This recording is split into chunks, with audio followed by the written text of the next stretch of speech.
the end of the day, it's about maximizing your money, you know. And the last time Anthony and I fought, we did like 375,000 pay-per-view buys, you know. So we fight it and get to 400,000 pay-per-view buys.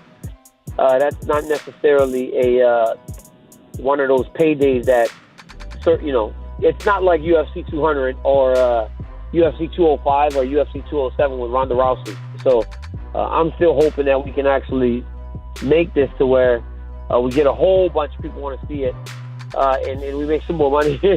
I need some help selling this pay-per-view. So I'm hoping, I got my fingers crossed that they'll still work something out with Georges St. Pierre.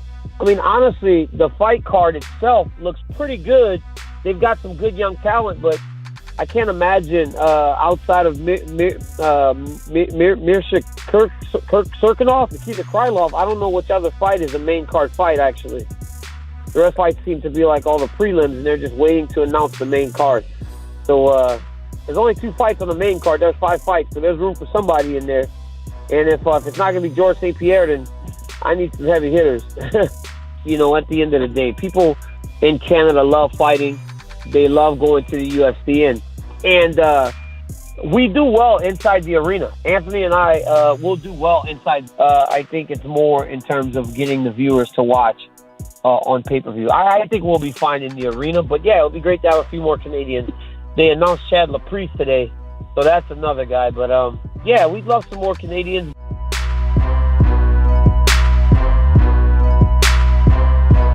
Well, there's a problem with the company too, man. The UFC lost its integrity. You're letting these fighters control the outcome of absolutely everything. You're letting McNuggets. And one thing I have to tell you, we have the same management. So this is the biggest problem, Chael. Anytime I said that I was going to call up my shots even via Darce for Mike Rio, my management went and told Conor to go and said, hey, the next interview, I tell you what, why don't you tell him to fucking predict your fight? And that way, you know what, it'll come back towards you and you'll be great. And here's the other thing. The dude stole all my quotes, bro. So, Tony, tell me what you mean by that. So, Conor stole your lines. You guys have the same management. Is that a problem? Is there a conflict of interest there? What exactly do you mean? It's a huge conflict of interest now since we're in the weight class now. It's a huge, don't you think so? I would think so. I mean, if you're going to try to hold one to be your money maker, you would want to keep them there. And my direct quote when I fought Abel Trujillo before even McNugget stepped in the picture was, I don't look past my opponents. I look through them. Look on the timeline, check that shit out, and get back to me.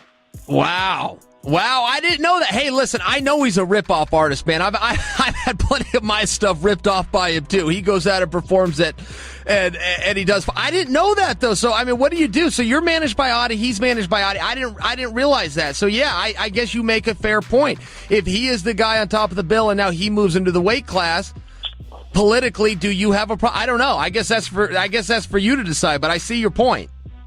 Well, I guess the biggest issue is funny, actually. Me and Bisping were actually sitting in the office one time, and it was funny because Bisping was one of the first guys to get signed by them. And then here I come in there, and we're Ultimate Fighters. You know, you had Uriah Hall and all these other guys. And then all of a sudden you have McNuggets here, and then all of a sudden all the pictures in the whole entire place changed. Interesting, bro. And then I hear from Bisping, he's like, fuck this, my picture was up on the wall all the time, and now I got fucking Conor over here. It's interesting, bro. When new energy comes around, people change like chameleons, man. Their colors change faster than them. Wow. Awesome. I love that shit. I stay true to myself, man. Screw all that other stuff.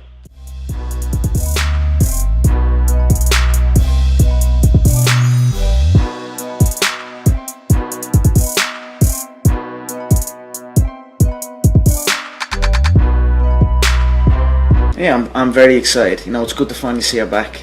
I think losses can really affect. You know, it's a crazy business we're in. You know what I mean? Especially at the very, very high top. So, I hope she took inspiration on how I came back from my defeat, and I wish her all the best. She's fighting a solid competitor, and I'm excited to see how it unfolds.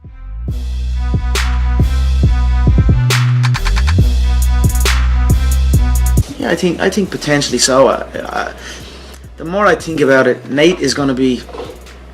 There was a lot of damage done to Nathan in that last fight.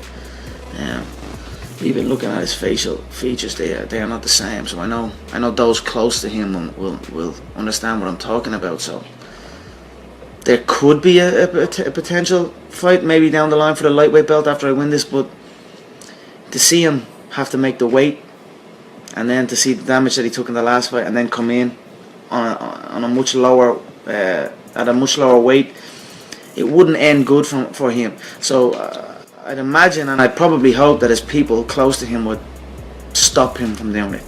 It's done now. Cash your money and bounce. But if I call him and we'll see what happens.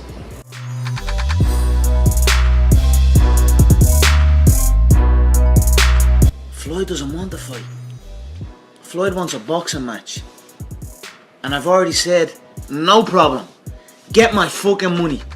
And when you get my money, then we can box in this boxing match under these set of specific rules that will keep you alive. So, I'm here. Where's my money? Because if you keep dropping my name and you haven't got the money, then I'm going to show up at your front door. So, we'll see. But Floyd does not want a fight. Floyd wants a match under a specific set of rules. I don't need rules. So, I'm open. I don't think he wants the rematch. I think he's happy with this feud and this get out clause. You know what I mean? He won. I knocked him out. Then he came back, won a decision. He has an interim belt. I think he wants this kind of feud with the UFC, and he wants to just separate himself, because he doesn't want this again. So.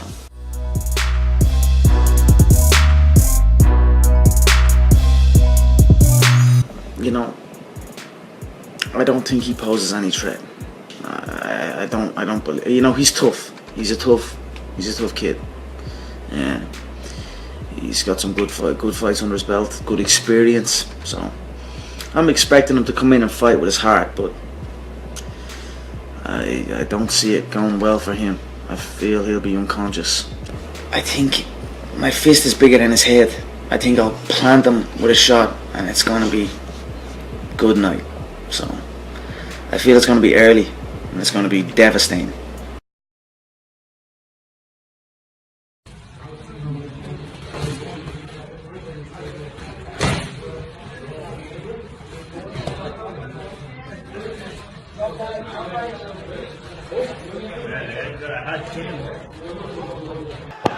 Yeah, make me, make me, make me, make me, make me, make me.